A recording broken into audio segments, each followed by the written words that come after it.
में के बारे में स्टडी किया था, तो जिसमें हमने इंटरनल डिड्यूप्स के बारे में पूरा डिटेल में डिस्कशन कर लिया था कि इंटरनल डिड्यूप्स क्या होते हैं, क्यों बनाए जाते हैं और क्या पर्पस सॉल्व करते हैं।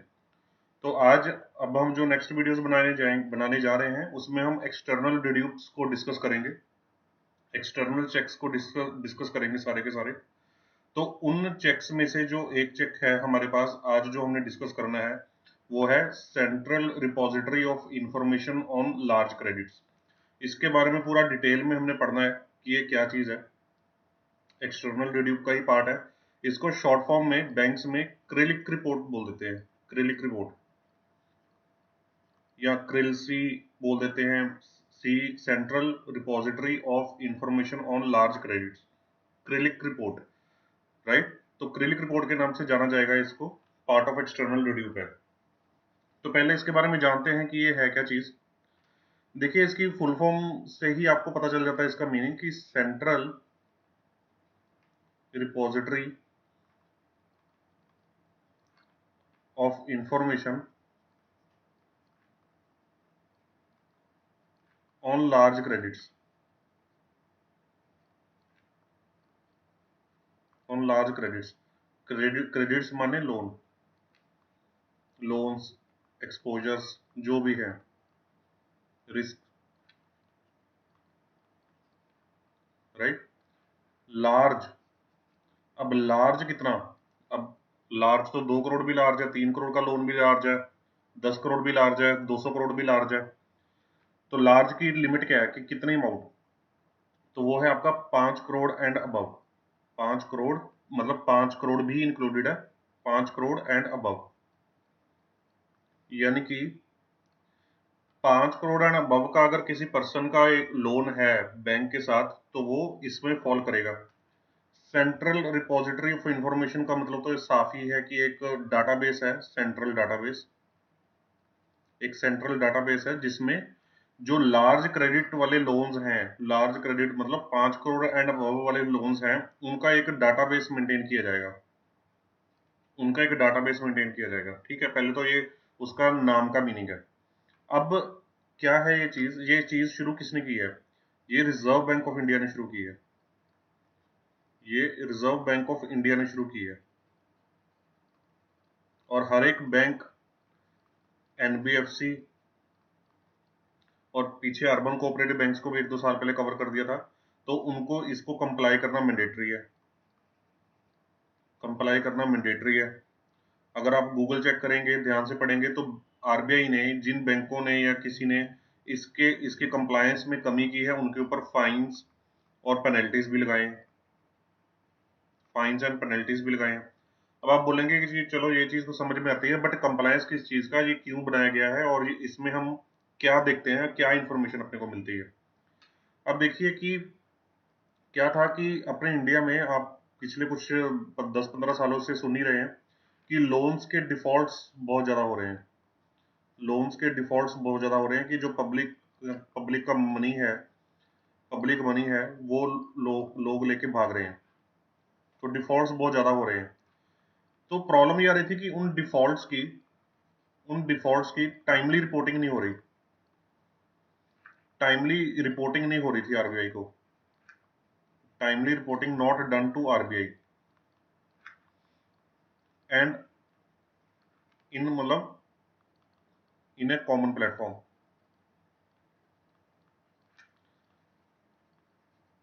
मेनली आप समझिए कि आरबीआई को टाइमली रिपोर्टिंग नहीं जा रही थी, कि जब लोन सब स्टैंडर्ड हो गया, फट गया, मतलब जिसको हम बोल देते हैं, तब जाके आरबीआई को पता चलता था कि भाई लोन खराब हो गया। ठीक है, तो आरबीआई ने जून 2014 में क्रिलिक रिपोर्टिंग का सिस्टम शुरू किया, क्रिलिक रिपोर्टिंग का सिस्टम शुरू किया, जिसमें उन्होंने हर एक बैंक को और एनबीएफसी को हिदायतें दी। उन्होंने क्या बोला आरबीआई ने कि फॉर एग्जांपल कि ए लिमिटेड है कंपनी, एक कंपनी है ए लिमिटेड जो कि एक बोरोवर है जिसने लोन वगैरह लिया हुआ है। इसने लोन एचडीएफसी बैंक से भी लिया है, इसने लोन एसबीआई से भी लिया है, इसने लोन आईसीआईसीआई बैंक से भी लिया है। ए लिमिटेड बोरोवर तो सिंगल है, पर उसने लोन्स मल्टीपल जगह पे लिए हुए हैं, ठीक है। तो पैन नंबर इसका सिंगल है,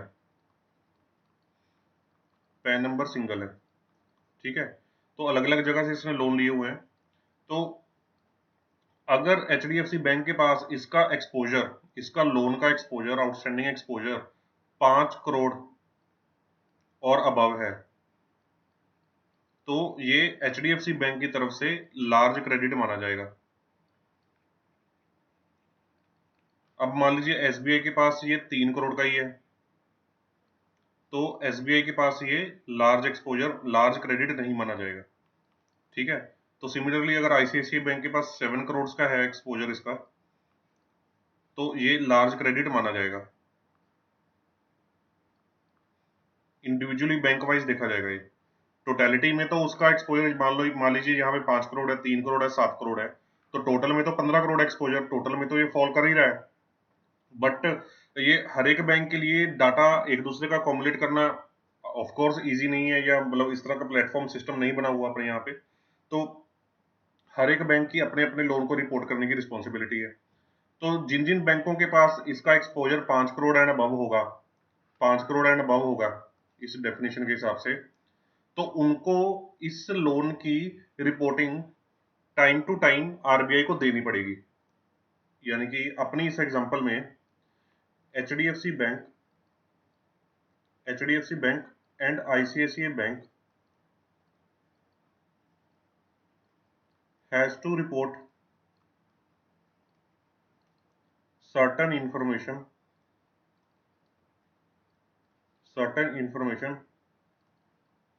at certain time to RBI, ठीक है। उनको इस लोन के बारे में, ए लिमिटेड के बारे में एक सर्टेन इन्फॉर्मेशन, वो क्या इन्फॉर्मेशन हम डिस्कस करेंगे, और एक सर्टेन टाइम, कब कब इन्फॉर्मेशन देनी है ये भी हम डिस्कस करेंगे, टू RBI, ठीक है। RBI will maintain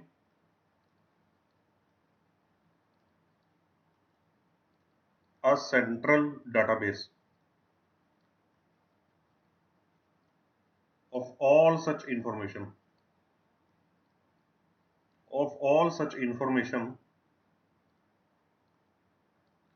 that can be accessed by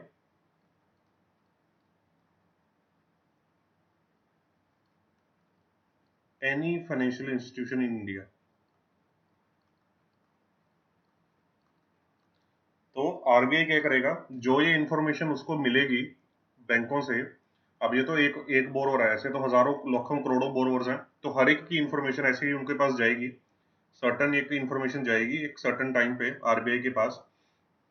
तो RBI एक सेंट्रल डाटाबेस मेंटेन करेगा, तो उसमें उस सारी इंफॉर्मेशन को कैप्चर करेगा, उसमें स्टोर करेगा सारी इंफॉर्मेशन को, और जो वो इंफॉर्मेशन है उसको कोई भी फाइनेंशियल इंस्टीट्यूशन इंडिया में उठा के देख सकती है, ठीक है।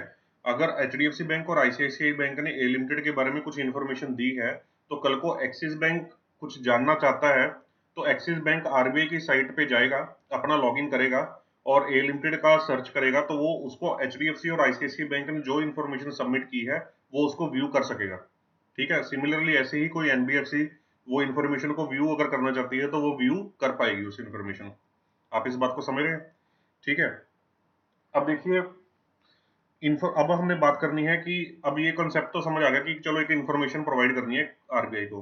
अब हमने समझना है कि वो इन्फॉर्मेशन देनी क्या है इन बैंकों को, और कब कब देनी है। सबसे पहले तो समझते हैं कि इन्फॉर्मेशन देनी क्या है। What information to be submitted about the borrower.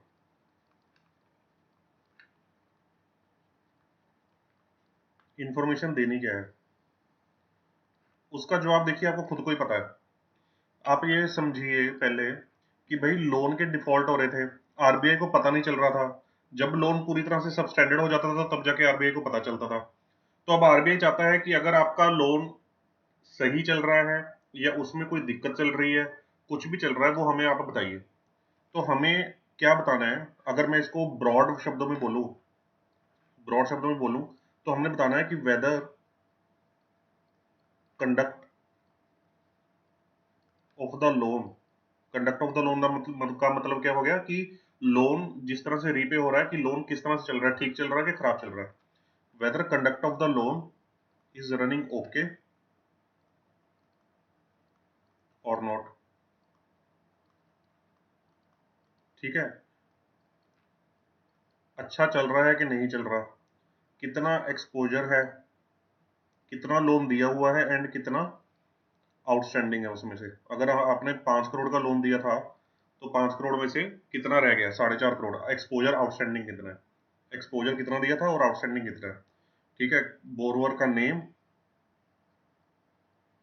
Borrower का name and unique identification. Unique identification मतलब उसका पैन कार्ड, एलईआई नंबर, जो भी, mainly pan card. Unique identification मतलब उसका पैन नंबर। जैसे कि मैंने आपको लास्ट वीडियो में समझाया था कि एक बड़े चंक में से डाटा ढूंढना हो किसी पर्सन का, तो उसके पैन नंबर से ही आइडेंटिफाई किया जाता है। ठीक है, तो ये चीजें बैंकों को बतानी है आरबीआई को। ठीक है, तो अब जो कंडक्ट ऑफ द लोन है, कंडक्ट ऑफ द लोन है, इसको कैसे डिफाइन करेंगे हम लोग, कंडक्ट ऑफ द लोन को कैसे डिफाइन किया जाएगा। देखिए, मैं इसमें एनपीएस के ऊपर बिल्कुल सेपरेट वीडियो सीरीज अपनी अलग बनाऊंगा। अभी यहाँ पे हम सिर्फ ब्रीफ समझेंगे। देखिए, दो तरह के जो लोन्स हैं अपने पास, टर्म लोन्स आप लगा लीजिए। टर्म लोन्स कौन से होते हैं, जिनके ऊपर आपने एक फिक्स ईएमआई देनी होती है हर मंथ, एक फिक्स ईएमआई देनी होती है। पहले इस एग्जांपल से शुरू करते हैं। देखिए, इनका कंडक्ट किस तरह का हो सकता है, या तो स्टैंडर्ड कंडक्ट होगा। स्टैंडर्ड कंडक्ट का मतलब, स्टैंडर्ड कंडक्ट का मतलब absolutely fine conduct, absolutely fine conduct, which means EMIs are paid on time, are paid on time without any single delay, without any single day delay। एक दिन का भी delay नहीं है। अगर 5 तारीख को ईएमआई पे होनी थी तो 5 तारीख को ही पे हो रही है। तो वो हो गया आपका स्टैंडर्ड कंडक्ट, वो हो गया आपका स्टैंडर्ड कंडक्ट। ठीक है, दूसरा आपका आ जाता है नॉन स्टैंडर्ड।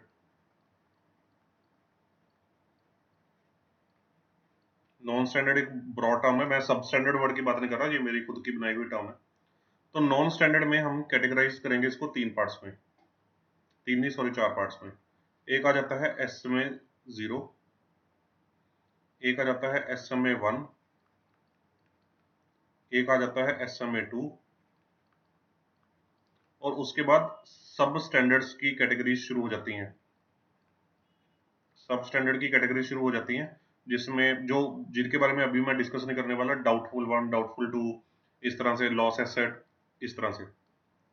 तो SMA 0, SMA 1, SMA 2। तो SMA की फुल फॉर्म क्या होती है, SMA की फुल फॉर्म क्या होती है, special mention account, special mention account.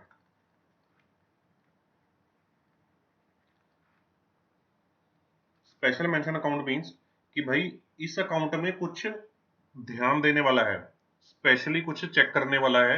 ये नॉर्मलाइज्ड स्टैंडर्ड नहीं चल रहा। मतलब स्टैंडर्ड को other than that standard define करने के लिए एसएमए वर्ड यूज किया जा रहा है। तो स्टैंडर्ड वर्ड मीन्स में तो आ गया कि आपका बिल्कुल ही, मतलब बिल्कुल ही क्लीन कंडक्ट है। स्पेशल मेंशन में आ गया कि आप ध्यान दीजिए कि कुछ दिक्कत चल रही है। एसएमए 0 का क्या मतलब होता है कि अगर किसी अकाउंट में 1 दिन से लेके 30 दिन तक का डिले है, 1 दिन से लेके 30 दिन तक का डिले है। फॉर एग्जाम्पल कि किसी की ईएमआई 5 तारीख को ड्यू होती है, कि 5 तारीख को ईएमआई आपके अकाउंट से निकलनी है, पर आपने 5 तारीख को अपने अकाउंट में बैलेंस नहीं रखा हुआ था, तो ईएमआई आपकी कटी नहीं, बाउंस होगी ईएमआई। ठीक है, तो कोई बात नहीं, आपको बैंक का फोन आया, आपने उस ईएमआई को मान लीजिए सेवंथ को क्लियर करवा दिया, सेवंथ को उसको आपने क्लियर करवा दिया। तो यहाँ पे डिले आपने कितने दिन का किया, 2 डेज का डिले किया। तो 2 डेज का डिले किया तो आप SMA 0 की कैटेगरी में आ गए। क्योंकि आपका जो ड्यू डेट से ओवर एंड अबव कितना चला गया, विद इन दैट रेंज 1 से 30 डेज का डिले। ठीक है, तो अगर 31 टू 60 डेज का डिले रहे, 31 टू 60 डेज का डिले रहे, तो देन आपका वो हो जाता है SMA1 कैटेगरी। अगर 61 टू 90 डेज का डिले रहे तो वो आपका हो जाता है SMA2 कैटेगरी। वैसे ये 59 एंड 89 डेज तक लेके चलते हैं, तो पर फिलहाल आप इस तरह से ही समझिए कि 60th डे तक SMA1 और 61st से 90 तक SMA2। अगर 91 एंड अबव हो जाए तो 90 क्रॉस कर गया तो आपका सब स्टैंडर्ड हो गया लोन। ठीक है, तो बैंकिंग पॉइंट ऑफ व्यू से जब मैं मान लीजिए एक्सिस बैंक में काम कर रहा हूँ और जो मैं बोरोवर मेरे पास लोन के लिए अप्लाई कर रहा है वो उसका लोन ऑलरेडी HDFC बैंक से चल रहा है, तो मैंने जाके क्रिलिक साइट पे लॉगिन किया, वहां पे जाके उसके बारे में सर्च किया, तो पहला मेरे पास आया कि स्टैंडर्ड है कंडक्ट, तो मैं खुश हो गया कि भाई बढ़िया है कि वहां पे स्टैंडर्ड चल रहा है, बैंक में कोई दिक्कत ही नहीं है। फिर मैंने देखा कि SMA 0, तो SMA 0 हो गया, तो मेरे दिमाग में थोड़ा सा हल्का सा कॉशियसनेस आई कि SMA 0 हो गया। फिर मैं थोड़ा सा उसके अंदर जाके देखूंगा, डिटेल्ड में थोड़ा सा रीड करके देखूंगा, डिटेल में थोड़ा रीड करूंगा और चेक करूंगा कि भाई ऐसा डिले क्यों हुआ। वैसे तो डिले बहुत ज्यादा नहीं है, हो सकता है कि 2 दिन का डिले हो, 3 दिन का डिले हो, कोई जेन्युइन रीजन रहा हो डिले करने का। वैसे तो हम प्रेफर नहीं करते कि भाई 2-3 दिन का भी डिले क्यों, टाइम पे क्यों नहीं पे हो रही है EMI। हम किसी क्लाइंट को लोन देने जा रहे हैं, वो अपनी टाइम पे EMI नहीं पे कर रहा, तो हमें भी दिक्कत करेगा, तो हमें भी RBI को ऐसे रिपोर्टिंग करनी पड़ेगी। तो उसको मैं एनालिसिस करूंगा कि SMA 0, पर SMA 0 अगर खाली SMA 0 है तो मेरे पास अगर जस्टिफिकेशन है तो मैं इसको इग्नोर करके चल लूंगा, इग्नोर करके चल लूंगा, प्रोवाइडेड मेरे को थोड़ी सी वो जस्टिफिकेशन दे दे कि क्यों डिले हुआ था। ऐसे ना हो कि हाँ भाई उसको फाइनेंशियल रीजन रहते हैं। कई बार ये होता है कि कई क्लाइंटों को ये प्रॉब्लम होती है कि मान लीजिए वो किसी पार्टी से डील कर रहे हैं, बड़ी पार्टी से डील कर रहे हैं या गवर्नमेंट डिपार्टमेंट से डील कर रहे हैं, उनको टाइम पे पेमेंट उनकी रिसीव नहीं हुई, तो EMI कटने के टाइम उनके पास पैसे थे नहीं, तो जेन्युइनली वो थोड़ा सा उस टाइम पे चौक्ड था, तो जिसकी वजह से वो पेमेंट नहीं कर पाया। SMA1 पे जाके मतलब मेरे दिमाग की घंटी बजनी शुरू हो जाएगी कि भाई 31 दिन तो बहुत ज्यादा हो गए, इसको तो मैं बिल्कुल इग्नोर करके नहीं चल सकता। इसके लिए तो मेरे को बहुत ही स्ट्रॉन्ग मिटिगेट चाहिए, बहुत ही स्ट्रॉन्ग मिटिगेट चाहिए जस्टिफाई करने के लिए कि क्लाइंट को कोई फाइनेंशियली दिक्कत नहीं थी बिजनेस में। अब वो मिटिगेट क्या हो सकता है कि मान लीजिए उसके एक्सिस बैंक के करंट अकाउंट से पेमेंट जाती है EMI की, ठीक है, उसका एक अकाउंट दूसरे बैंक में भी है, वहां पे करोड़ करोड़ रुपए उसका वैसे ही बैलेंस पड़ा रहता है, भाई कैश रिच बंदा है, ठीक है, इस बैंक में उसने बैलेंस नहीं मेंटेन किया हुआ था, अगर वो वाला अकाउंट ना होता उसका बैलेंस यहाँ पे मेंटेन करता तो आसानी से EMI निकल जाती। तो इस तरह से मैं अपने आप को जस्टिफाई करता कि भाई मतलब मैं अपने आप को पूरा प्रॉपरली जस्टिफाई करूंगा।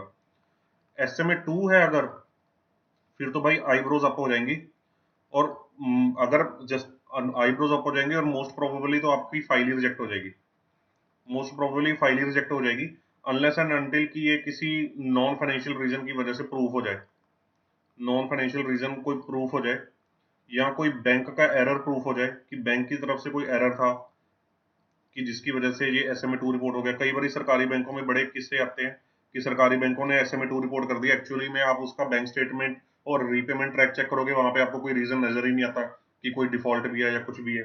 ठीक है, तो वैसे मोटा मोटा अगर SMA2 कैटेगरी में सब स्टैंडर्ड तो कोई करता ही नहीं है लोन, सब स्टैंडर्ड तो लोन कोई दूसरा बैंक करता ही नहीं है। SMA2 कैटेगरी में भी आ गया तो तब भी आप मतलब मोटा मोटा तो मैंने देखा कि 70-80% केस तो मना ही हो जाते हैं जो SMA2 कैटेगरी में आ गए हो। तो दूसरी बात ये होती है कि SMA 0, SMA 1 और SMA 2, आज आज कितनी तारीख है, आज 10 अप्रैल 2022 है, ठीक है, 10 अप्रैल 2022 है। तो आपने चेक किया कि भाई जो SMA2 रिपोर्टिंग थी, SMA2 रिपोर्टिंग आपको पता चला वो तो 2016 में हुई थी रिपोर्टिंग, 6 साल पहले। तो फिर तो इग्नोर कर ही सकते हैं ना कि भाई 5-6 साल में तो ठीक चल रहा है बंदा, 6 साल पहले रिपोर्टिंग हुई तो उसको क्या। मोटा मोटा फोकस ये होता है कि हमारा लास्ट 12 मंथ्स में या लास्ट 24 मंथ्स में किस तरह का कंडक्ट है, लास्ट 12 मंथ्स में या लास्ट 24 मंथ्स में किस तरह का कंडक्ट है। तो ये कंडक्ट की इंफॉर्मेशन हर एक बैंक जिसके पास एक क्लाइंट का 5 करोड़ या उससे ज्यादा का एक्सपोजर चल रहा है, वो आरबीआई को ये सारी चीजें बताएगा क्लासिफाई करके।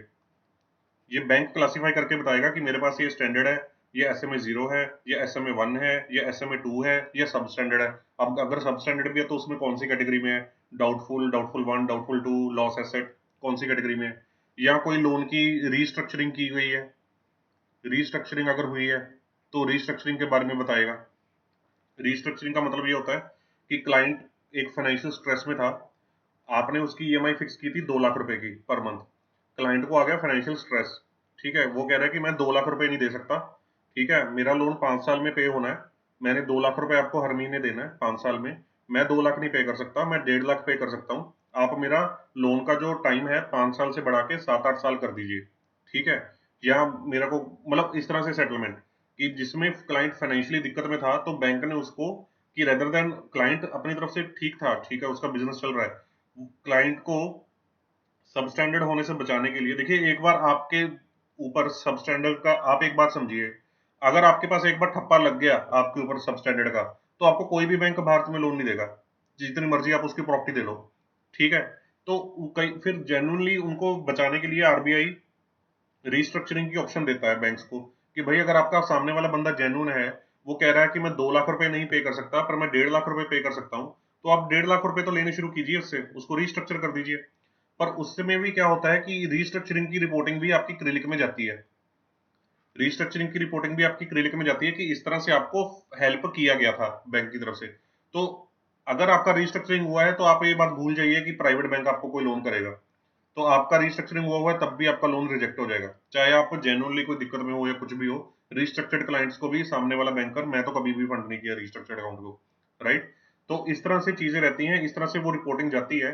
तो वो रिपोर्टिंग का क्या बेनिफिट रहता है कि SMA 0, देखिए एक दिन का भी डिफॉल्ट हो गया, एक दिन का भी डिफॉल्ट हो गया तो आपका रिपोर्टिंग चला गया आरबीआई के पास, तो पता चलना चला, आरबीआई को पता चलना शुरू हो जाता है कि भाई जो भारत में मेरे लार्ज एक्सपोजर चल रहे हैं 5 करोड़ या अबव वाले, वो किस कैटेगरी में फॉल कर रहे हैं। एक आरबीआई एमआईएस अपनी बना लेता है कि भाई मेरे पास अगर पूरे भारत में 50,000 करोड़ का लोन एक्सपोजर है सारे बैंकों का, बड़े लोन्स का 5 करोड़ एंड अबव वाला, तो उसमें से 10% पोर्टफोलियो SMA 0 की कैटेगरी में है, 5% पोर्टफोलियो SMA 1 की कैटेगरी में है, 3% पोर्टफोलियो SMA 2 की कैटेगरी में है, 1% पोर्टफोलियो सब स्टैंडर्ड कैटेगरी में है। एक आरबीआई के पास ब्रॉडली इकोनॉमी की पिक्चर आ जाती है इस तरीके से, कि किस तरह से चल रहा है। और दूसरा इससे हेल्प मिलती है सामने वाले बैंक को, जो लोन देने जा रहा है उसी बंदे को, उसको धोखाधड़ी के चांसेस कम हो जाते हैं, उसको पता चल जाता है कि इस बंदे का दूसरे बैंक के साथ कैसे कंडक्ट चल रहा है। अब आप बोलेंगे कि सर ये तो सिबिल से भी पता चल जाता है,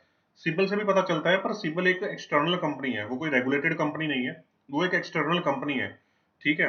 ये एक आरबीआई का डाटाबेस है, मतलब आरबीआई जब हम वर्ड बोलते हैं तो मन में इंपॉर्टेंस आती है कि भाई आरबीआई का मेंटेन्ड डाटाबेस है, आरबीआई का मैंडेट है, तो उस पर रिलायंस ऑब्वियसली हमारी ज्यादा होती है, ठीक है।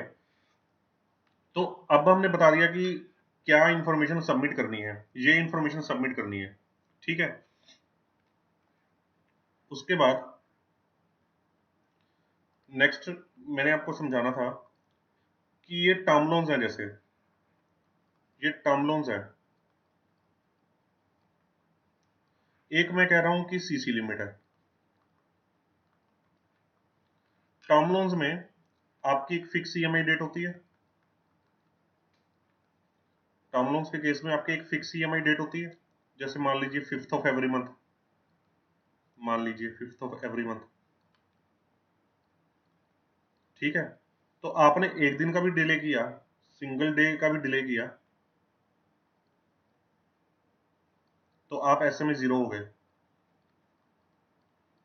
SMA 0 हो गए, ठीक है, क्योंकि 1 से 31 डेज तक, 30 डेज तक की बकेट में आप आ गए ओवरड्यू की,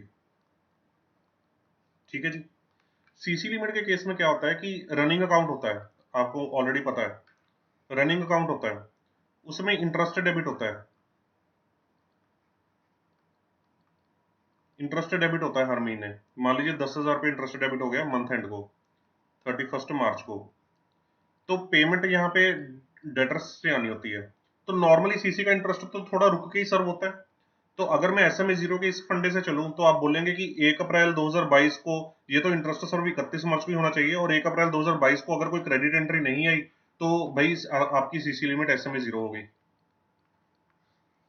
तो सीसी लिमिट के केसेस में इस तरह से आरबीआई क्लासिफिकेशन नहीं करता। वो क्या बोलता है कि टर्म लोन्स क्या होते हैं, नॉन रिवॉल्विंग लिमिट।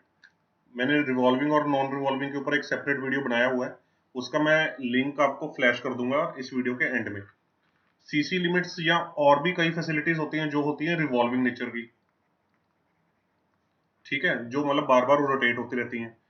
जो रिवॉल्विंग नेचर की फैसिलिटीज होती हैं उनके अंदर 30 डेज का ग्रेस पीरियड दिया जाता है, 30 डेज का ग्रेस पीरियड दिया जाता है।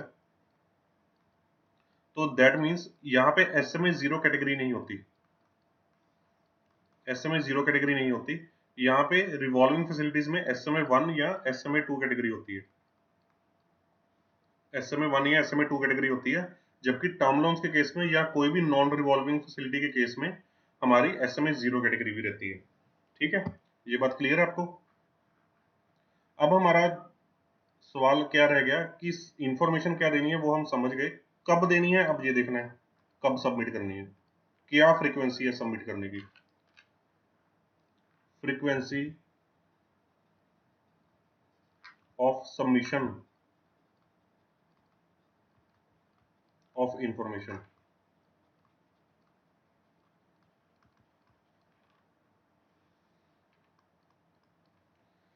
जब क्रिल क्रिल शुरू किया था आरबीआई ने, जब स्टार्ट हुआ था तब ये फ्रीक्वेंसी थी क्वार्टरली। मतलब हर बोरोवर का कंडक्ट क्वार्टर के एंड में रिपोर्ट किया जाता था, क्वार्टर के एंड का रिपोर्ट किया जाता था। 30 जून का, 30 सितंबर का, 31 दिसंबर का कंडक्ट और 31 मार्च का कंडक्ट। क्वार्टर के एंड का रिपोर्ट किया जाता था। तो अगर आपने चेक करना होता तो आपको 4 रिपोर्ट्स डाउनलोड करनी पड़नी थी, एक 30 जून की रिपोर्ट, एक 30 सितंबर की रिपोर्ट, एक 31 दिसंबर की और एक 31 मार्च की। तो आपको साल के 4 टाइम पे उसका क्या कंडक्ट था वो पता लगना था। ठीक है, तो पहले तो ये सिस्टम था, पर कुछ 3-4 साल पहले, 3-4 ईयर्स बैक, आरबीआई ने इसको चेंज कर दिया। आरबीआई ने इसको चेंज कर दिया। क्या चेंज किया? पहले तो सबको किया मंथली, कि अब ये रिपोर्टिंग जो होगी एवरी मंथ होगी, एवरी मंथ होगी। ठीक है, अब मतलब आपके पास 12 रिपोर्ट्स निकलेंगी, 12 महीने की, हर महीने की अलग अलग रिपोर्ट, 12 रिपोर्ट्स निकलेंगी। दूसरा, आरबीआई ने कहा कि वीकली सबमिशन भी होना है इंफॉर्मेशन का, weekly submission on every Friday भी करना है बैंक्स को। ये वीकली सबमिशन डाउनलोड करने वाला नहीं होता, ये डाउनलोड करने वाला नहीं होता, ये एक रिपोर्टिंग होती है कि हर एक वीक में कंडक्ट कैसा रहा, कि हर एक वीक में कोई डेलिक्वेंसी आई या नहीं आई। कोई डेलिक्वेंसी मीन्स कोई डिफॉल्ट, या कोई डिफॉल्ट वर्ड तो गलत होगा, कोई डिले हुआ इस वीक में या नहीं हुआ, कोई किसी तरह का डिले हुआ या नहीं हुआ, वो वीकली रिपोर्टिंग अपडेट होगी सिस्टम में। ठीक है, तो मंथली रिपोर्ट तो डाउनलोडेबल रिपोर्ट है कि जो डाउनलोड कर सकेंगे आप, तो 12 रिपोर्ट्स आप डाउनलोड कर सकते हैं। एक वीकली सबमिशन उसका ही इम्पार्ट रहेगी। अगर आप यहाँ पे चेक करेंगे तो वहां पे आपको वीकली क्या क्या उसका रहा सबमिशन, तो वो वहां पे आपका रिपोर्ट होता रहेगा। मैं आपको भी दिखाता हूँ कि मैं कैसे बात कर रहा हूँ उस चीज का। तो ये उसकी टाइमलाइन है। अब ये टाइमलाइन हमारे पास एप्लीकेबल नहीं है, हमारे पास ये टाइमलाइंस एप्लीकेबल है, monthly and weekly submission of information. तो अपने को देखो इतनी माइन्यूट लेवल पे इंफॉर्मेशन मिल रही है, और बैंकों को बड़ी परेशानी हुई थी इस चीज से। उनको बड़ी परेशानी हुई थी कि यार इतना सारा इंफॉर्मेशन और इतनी ज्यादा कि वीकली सबमिशन में एक दिन का डिले भी दिखाएंगे तो हमारा SMA 0 दिखना शुरू हो जाएगा, और हमारा पोर्टफोलियो ऐसे लगेगा कि पता नहीं कितना खराब पोर्टफोलियो है। और कल को क्लाइंट का पोर्टफोलियो भी जब सामने वाला बैंक देखेगा तो वो सोचेगा कि यार इसका तो डिले हो रहा है हर वीक ही, या कुछ हो रहा है। तो इस तरीके से मतलब इस चीज में डिस्कनेक्ट भी काफी आए थे, बट आरबीआई को है कि हम पोर्टफोलियो जितना क्लीन रहे उतना ही बढ़िया है। ठीक है, तो वो चीज है। तो अब ये एक्रिलिक रिपोर्ट जो है, ये जनरल पब्लिक के लिए तो डाउनलोडेबल नहीं होती, जनरल पब्लिक के लिए नहीं होती, ठीक है, क्योंकि ये सिर्फ फाइनेंशियल इंस्टीट्यूशंस ही एक्सेस कर सकती हैं। फाइनेंशियल इंस्टीट्यूशंस को ही एक्सेस मिलता है इसका रिपोर्ट को डाउनलोड करने का, ठीक है। आपको करना है तो आप सिबिल रिपोर्ट देख सकते हैं अपनी। तो अब मैं आपको सैंपल क्रिलिक रिपोर्ट्स दिखाता हूँ और मैं दिखाता हूँ कि क्रिलिक रिपोर्ट का साइट कैसे दिखता है। अब यहाँ पे देखिए हम सर्च करते हैं डाउनलोड क्रिलिक रिपोर्ट, या इसको लिखते हैं चेकिंग क्रिलिक रिपोर्ट ऑनलाइन।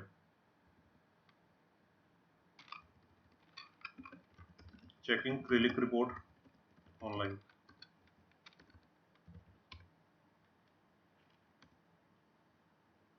ये लिख के हमने सर्च किया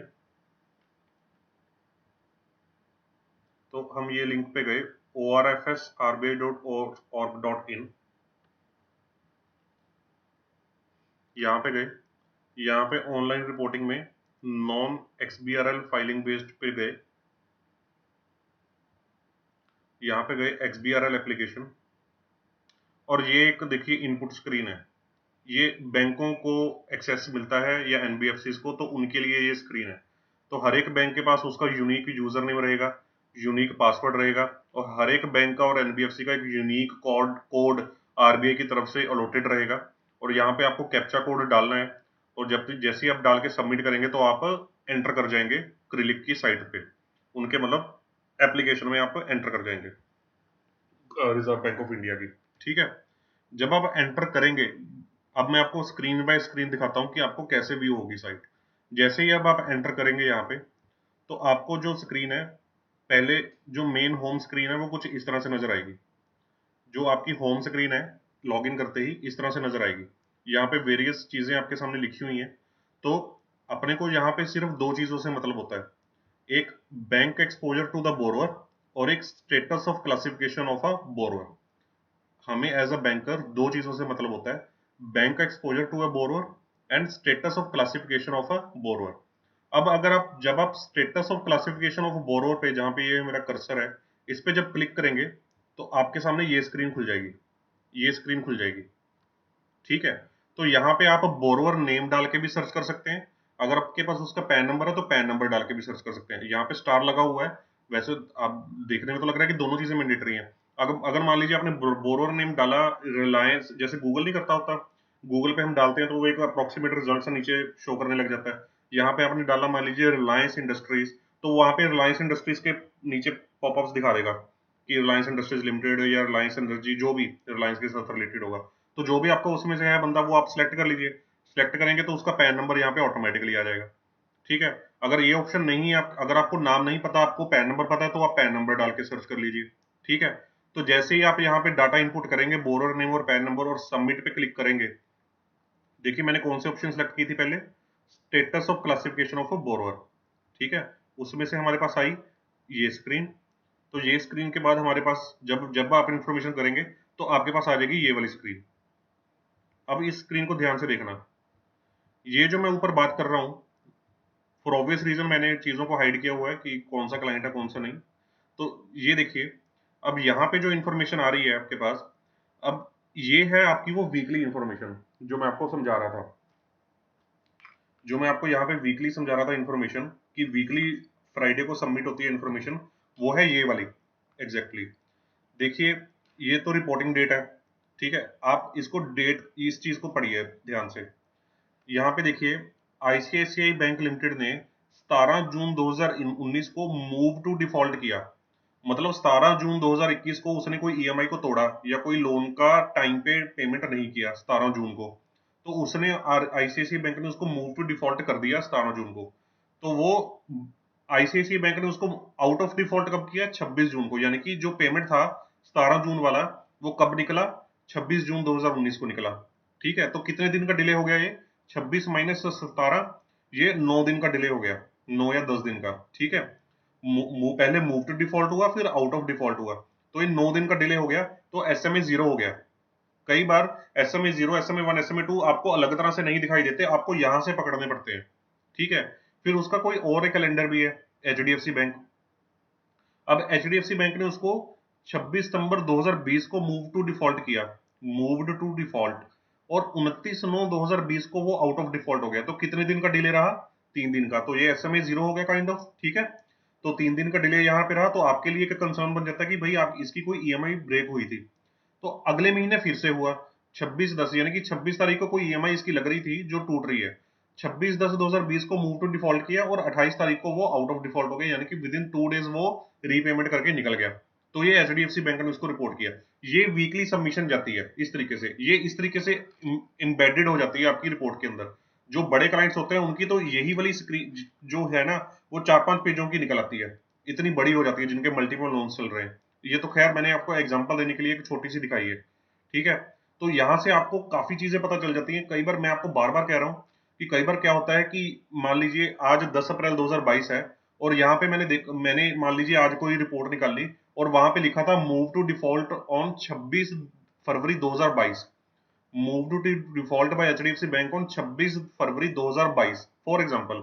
आज कितनी है? 10 अप्रैल। 26 फरवरी 2022 को मूव टू डिफॉल्ट हुआ, पर उसके सामने आउट ऑफ डिफॉल्ट रिपोर्टिंग कोई है ही नहीं, अभी तक नहीं है। आउट ऑफ डिफॉल्ट रिपोर्टिंग है ही नहीं। तो भाई आउट ऑफ डिफॉल्ट रिपोर्टिंग नहीं है, तो दैट मींस वो जो डिफॉल्ट था वो अभी तक 10 अप्रैल तक कंटिन्यू कर रहा है, क्योंकि ये रिपोर्टिंग तो हर हफ्ते अपडेट होती है। ये रिपोर्टिंग तो हर हफ्ते अपडेट होती है। अगर कोई 26 फरवरी 2022 को मूव टू डिफॉल्ट हुआ था और आज तक उसका आउट ऑफ डिफॉल्ट का कॉरेस्पॉन्डेंस आपको नहीं मिला, तो दैट मींस वो अभी भी डिफॉल्ट चल रहा है। तो अगर 26 फरवरी से लेकर 10 अप्रैल तक आपके कितने दिन का डिफॉल्ट हो गया? 31 दिन मार्च के चले गए, 2 दिन फरवरी के, 33 दिन, और 10 दिन ये वाले हो गए 43 डेज। तो 43 डेज चला गया तो आपका SMA 1 कैटेगरी में आ गया। तो SMA 1 कैटेगरी में आ गया तो आपकी आईब्रोज अप हो गई कि भाई ये तो क्लाइंट डिफॉल्ट में 43 डेज का बकेट चल रहा है। अब चाहे उसका रिपोर्टिंग आया है नहीं आया वो बात अलग है, पर आपको इन चीजों को, जो वीकली रिपोर्टिंग वाला चीज है ना, उसको ध्यान से पिछले 12 या 24 महीने का ध्यान से पकड़ना है। 12 महीने का तो खास करके, पिछले 12 महीने का ट्रेंड ध्यान से पकड़ना है कि मूव टू डिफॉल्ट कब हुआ, किस बैंक ने किया, और एक वो आउट ऑफ डिफॉल्ट कब हुआ और उसमें कितने दिन का डिले था, ठीक है। तो उसका एक आपने एक्सेल शीट बना के अपने पास के मेंटेन रखना है और मैक्सिमम कैलकुलेट करना है कि कब कब डिले हुआ और कितने कितने दिन का मैक्सिमम डिले गया। और जो मूव टू डिफॉल्ट हुआ वो आउट ऑफ डिफॉल्ट भी होना चाहिए अगली तारीखों में। समझ गए? ये आपको चीजें टैली करनी है। तो साथ में नीचे यहाँ पे एसेट क्लासिफिकेशन उसकी आ जाएगी, जिस दिन को भी निकाला होगा। ये मैंने अगस्त 21 का निकाला होगा। तो हांगकांग एंड शंघाई बैंक के पास भी इसका कोई एक्सपोजर होगा HSBC के पास। तो HSBC ने इसको स्टैंडर्ड एसेट रिपोर्ट किया हुआ है, ठीक है, 21 को। ये तो जो हुआ था ये तो 2020 में हुआ था। तो 31/8/2021 को स्टैंडर्ड रिपोर्टिंग इसकी हुई हुई है। कोई SMA 2 रिपोर्टिंग इसकी नहीं है, तो SMA 2 का यहाँ पे कोई रिकॉर्ड नहीं आ रहा, ठीक है। तो स्टैंडर्ड रिपोर्टिंग यहाँ पे आ रही है, SMA क्लासिफिकेशन नॉट एप्लीकेबल। तो इसका करंट अकाउंट भी है यहाँ पे, ठीक है। तो ये है आपका वो वाला पार्ट, समझ गए आप? तो उसके बाद यहाँ पे तो आपने क्लिक करके देख लिया status of classification of borrower. ये आपको एक ब्रॉड पिक्चर सिंगल पेज में दे देता है, ये आपको ब्रॉड पिक्चर सिंगल पेज में दे देता है, ठीक है। ये आपको सिंगल पेज में इंफॉर्मेशन दे देता है, ब्रॉड, ठीक है, जिसमें बेसिकली वीकली इंफॉर्मेशन अपडेटेड होती है और एज ऑन डेट का स्टेटस होता है। एज ऑन डेट का SMA स्टेटस होता है कि एज ऑन डेट स्टैंडर्ड है या SMA है, ठीक है। Weekly information and SMA। तो दैट मींस ये जो आपका स्क्रीन है status of classification of borrower, ये आपको ये वाली इंफॉर्मेशन और ये वाली इंफॉर्मेशन प्रोवाइड करता है। अब आपको चाहिए ये 12 रिपोर्ट्स, ये जो आपने मंथ वाइज चेक करना है, 12 रिपोर्ट्स। अब इसको जानने के लिए आपको जाना पड़ेगा bank exposure to a borrower की स्क्रीन पे।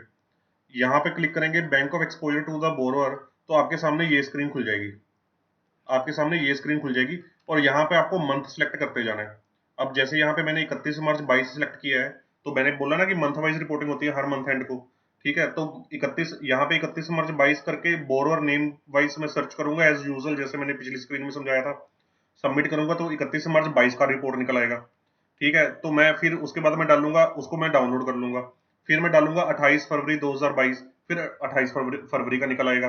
फिर 31 जनवरी 22, 31 जनवरी का निकल आएगा। ऐसे ही मैंने मंथ चेंज करते करते 12 महीनों का मेरे पास अलग अलग एक शीट निकल के आ जाएगा। 12 महीने का अलग अलग शीट निकल के आ जाएगा और वो आपको कुछ इस तरह से दिखाई देगा, और वो आपको कुछ इस तरह से दिखाई देगा। अब ये देखिए, ये 30 सितंबर 2020 का निकाला हुआ है मैंने, और यहाँ पे देखो ये आपको स्क्रीन इस तरह से दिखाई देगा जब आप वहां पे मंथ वाइज निकालेंगे। तो ये बता रहा है आपको, ये सितंबर 20 का डिटेल दिखा रहा है। रेफरेंस मंथ कौन सा है? सितंबर 20।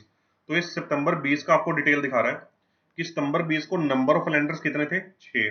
कि जो जिस पार्टी का भी आपने निकाला है उसको कितने बंदों ने लोन दिया हुआ है? 6 बंदों ने। वो 6 बंदे कौन से हैं जिन्होंने 5 करोड़ या अबव वाला लोन दिया हुआ है? ठीक है। तो उसमें उनका आउटस्टैंडिंग अमाउंट यानी कि जो लाइव अमाउंट है फंडेड बेस्ड का इतना है, नॉन फंड बेस्ड लिमिट्स का इतना है, टोटल इतना है। और ये एक्सपोजर जो मैंने आपको बताया था कि एक्सपोजर भी बताते हैं वो सैंक्शन एक्सपोजर। तो SMA 1 उसमें एक लेंडर ने, देखिए नंबर ऑफ लेंडर 1, एक लेंडर ने उसको SMA 1 रिपोर्ट किया हुआ है। और देखिए अमाउंट भी कितनी हाई अमाउंट है जो SMA 1 में आ रही है। ये आपको फिर इन डेप्थ चेक करना पड़ेगा। ठीक है। तो उस तरह से ही देखिए कोई SMA 2 तो नहीं है, देखिए रीस्ट्रक्चरिंग तो नहीं है, कोई substandard doubtful 1, doubtful 2, doubtful 3 category तो नहीं है, 00000। तो इस तरह से ये रिपोर्ट आपको मंथ वाइज डाउनलोड करनी है, क्योंकि हर मंथ ये आउटस्टैंडिंग की फिगर्स चेंज होंगी, क्लासिफिकेशन की फिगर्स हर महीने चेंज होगी। अगर ये सितंबर 20 में SMA 1 है तो ये अगस्त में SMA 0 होगा ऑब्वियसली। तो इस तरह से ये रिपोर्ट आपको डाउनलोड करके इसमें से पता चलेगा। फिर इसी रिपोर्ट के जब आप लास्ट में आएंगे, डाउटफुल, रिस्ट्रक्चर्ड, लॉस एसेट, वो यहाँ पे आती है एक डिटेल्ड रिपोर्ट की ऑप्शन। तो जब आप डिटेल्ड रिपोर्ट पे क्लिक करेंगे तो आपके पास ये इंफॉर्मेशन निकल के आ जाएगी। तो इस इंफॉर्मेशन में आपको पता चल जाएगा कि जैसे ये एक अलग क्लाइंट की रिपोर्ट है, जैसे SMA 1 है, SMA 0 है सॉरी। तो यहाँ पे देखिए कैश क्रेडिट में है, वर्किंग कैपिटल डिमांड लोन में है, इनलैंड बिल्स में है, मतलब किस तरह की फैसिलिटीज में उनका रिपोर्टिंग किया गया है। ठीक है। तो यहाँ पे फैसिलिटी वाइज आ जाएगा, town loan, export bill, packing credit, inland bill. ठीक है। वहां पे जो पिछली स्क्रीन थी उसमें आपके पास सिर्फ फंड बेस्ड और नॉन फंड बेस्ड लिखा हुआ था, फैसिलिटी नहीं लिखा हुआ था कि कौन सी फैसिलिटी में डिफॉल्ट है। तो इस तरीके से, तो ये होती है आपकी क्रिल्सी रिपोर्ट जो आपको चेक करनी होती है। तो आई होप आपने इस चीज को अच्छे से समझ लिया होगा और एंजॉय किया होगा इस चीज को। तो नेक्स्ट लेक्चर में और चीजों के बारे में जानेंगे, समझेंगे कि जो हम बैंक्स में चेक करते हैं। तो ध्यान रखिएगा कि ये चीजें आपको चेक करनी मैंडेटरी है बैंक में जब भी आप जॉब करेंगे। राइट। तो मैं आपको नेक्स्ट लेक्चर में मिलूंगा। Thank you guys, thank you very much.